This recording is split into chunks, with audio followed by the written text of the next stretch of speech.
selamat datang kakak abang di Museum Perkebunan Indonesia yang kedua. Oke, kakak abang dari sekolah mana ini sebelumnya?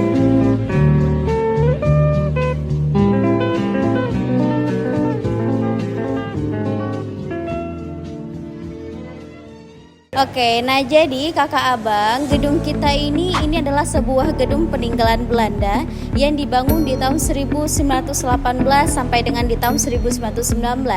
Yang dimana gedung ini dulunya dikenal sebagai nama gedung Afros, AVROS, Afros. Dimana Afros ini merupakan sebuah asosiasi perusahaan perkebunan karet di Pantai Timur. Nah, Pantai Timur itu Sumatera Utara dulu ya.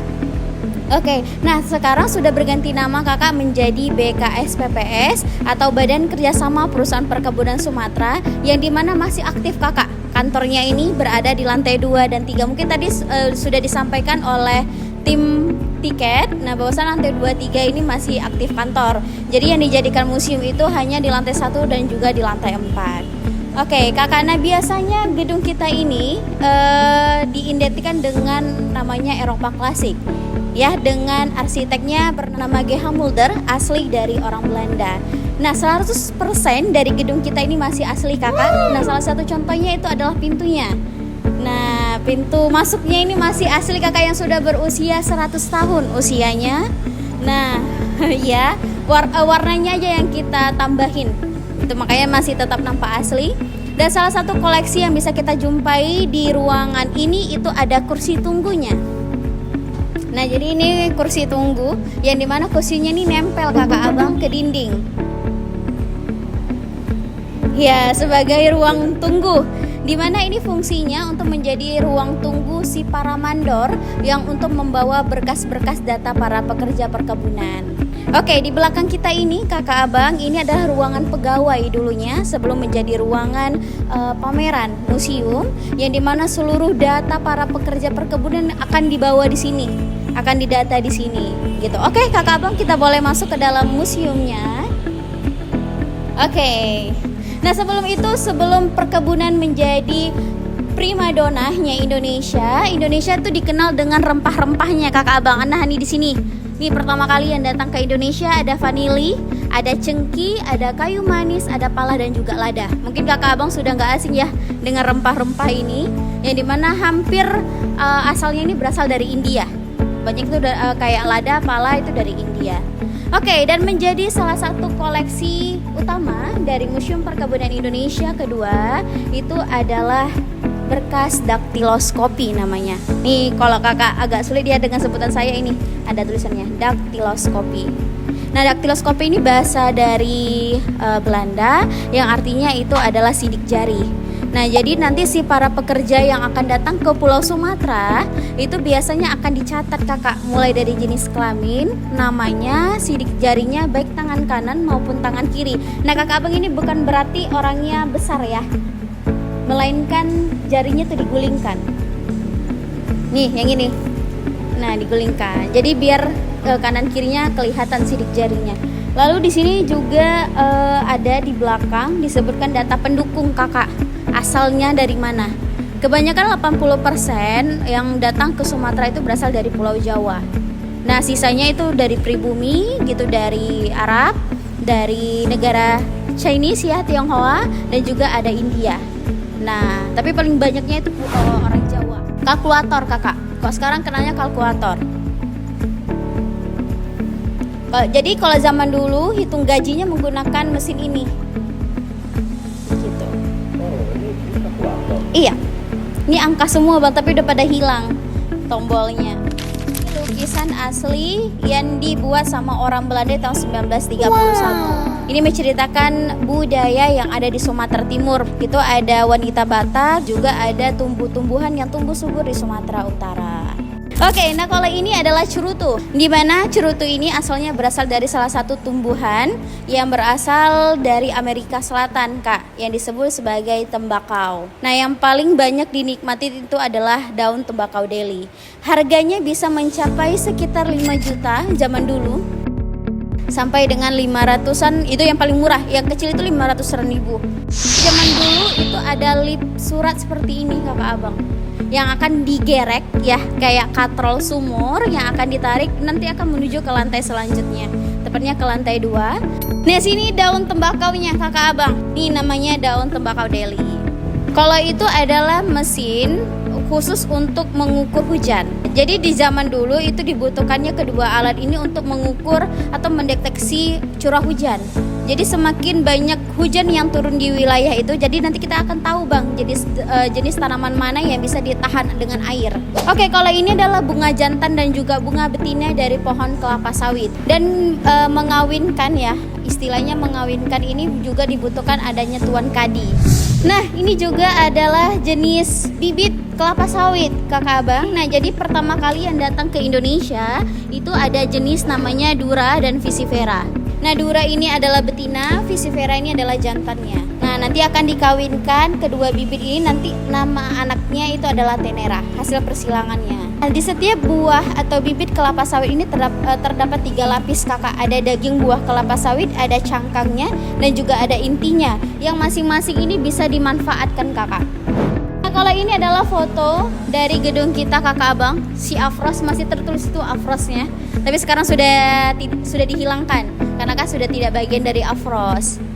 Kakak. Ini ada miniatur kapal. Nah ini nama kapalnya adalah William Roos. Nah kapal ini adalah bagian dari maskapai Amsterdamse Sealyard yang berasal dari Belanda, yang dimana dulu ini fungsinya untuk membawa para pekerja perkebunan yang berasal dari luar pulau Sumatera, baik dari Jawa, Malaysia maupun dari Singapura.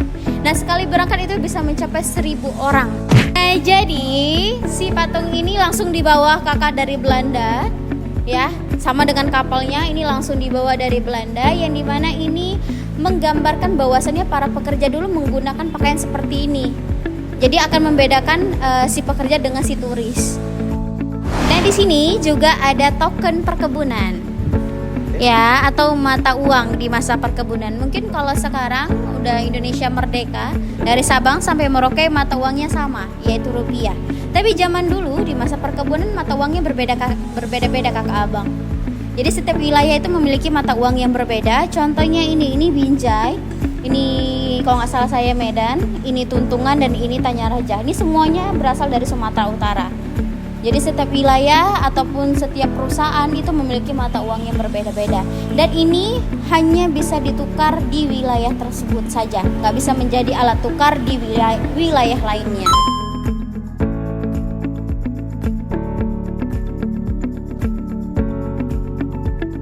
Jadi Kak, kalau boleh tahu museum ini kapan didirikan ya Kak? Oke, jadi museum kita sebelumnya kita harus kasih tahu dulu ya, bahwasannya museum kita itu ada 2 di Kota Medan. Jadi Museum Perkebunan Indonesia itu didirikan sebenarnya di tahun 2016, yang di mana gedung pertamanya ini berada di Jalan Brigjen Katamso, ya, di mana gedung ini dibangun di tahun 1916, yang merupakan rumah direkturnya. Nah, yang dimana itu pertama kali kita buka di tahun 2016. Nah, museum yang kedua yaitu Museum Perkebunan Indonesia yang kedua yang terletak di Jalan Pemuda ini diresmikan di tahun 2018, Abang. 2018? Iya, 2018. Tapi untuk dibuka secara umum itu baru 2 tahun yang lalu, tepatnya di tahun 2022. Oke. Gitu. Nah, jadi Kak, kalau boleh tahu ini siapa yang mendirikan museumnya? Oh iya. Tadi asik bahas nama direktur. Oke. Nah, jadi sebenarnya yang direktur yang kita maksud dari tadi ini berbeda ya dengan yang pendiri dari Museum Perkebunan Indonesia. Oke, jadi pendiri dari Museum Perkebunan Indonesia ini adalah salah satu seorang tokoh terkenal dalam dunia perkebunan, yang dimana bapak ini dikenal sebagai nama Bapak Sujai Kartasasmita.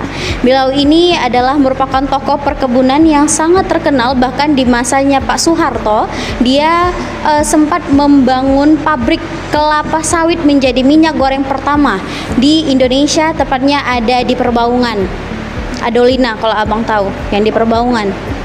Nah, Bapak ini alhamdulillah sudah berusia 97 tahun dan masih hidup sampai dengan hari ini, tinggalnya di Jakarta.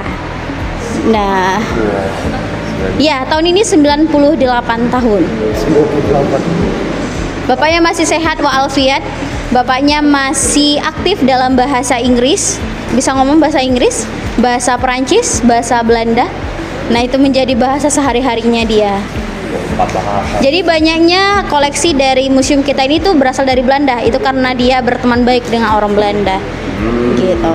Jadi Kak, barang-barang di museum ini dapatnya di mana aja ya Kak? Oke, nah jadi karena kita di bawah naungan perkebunan, maksudnya istilah namanya tuh perkebunan. Jadi kita ini banyaknya koleksi-koleksi ini berasal dari hibaan dari gedung BKS PPS sendiri. Contohnya tadi ada berangkas surat, ada mesin tik. Nah, juga ada berasal dari Sofin. Nah, Sofin ini contohnya itu adalah timbangan Berkel yang tadi yang warna putih. Nah, itu berasal dari Sofin, juga dari PTPN 4, 2, dan 3 gitu. Nah, Oke. sama ini satu pertanyaan terakhir lagi. Oke. Nah, benda terpenting di museum ini apa ya? Oke, benda yang terpenting di museum ini yaitu sebuah berkas yang disebut sebagai berkas daktiloskopi, yang merupakan berkas-bekas para pekerja yang datang dari luar pulau Sumatera ya. Itu baik dari Pulau Jawa, dari Singapura maupun juga dari Malaysia. Dan satu lagi, di gedung kita ini terdapat menara jam lonceng yang dibuat yang sudah ada di tahun 1920 yang masih aktif sampai dengan hari ini. Bahkan zaman dulu suaranya itu sampai ke Belawan, kakak abang. Gongnya itu sampai Belawan dulunya. Mungkin kakak abang bisa lihat nanti di atas ini kayaknya tadi sudah diaktifkan lagi kembali, dan itu otomatis kakak abang jamnya, yang dimana dia akan hidup per jam sekali dan per setengah jam. Kalau dia setengah jam bunyinya sekali dentumannya, kalau dia per jam sesuai dengan jam. Jam 12 kali dentuman, jam 3 kali dentuman, jam 11 kali dentuman. Oke. Oke, terima kasih ya bang.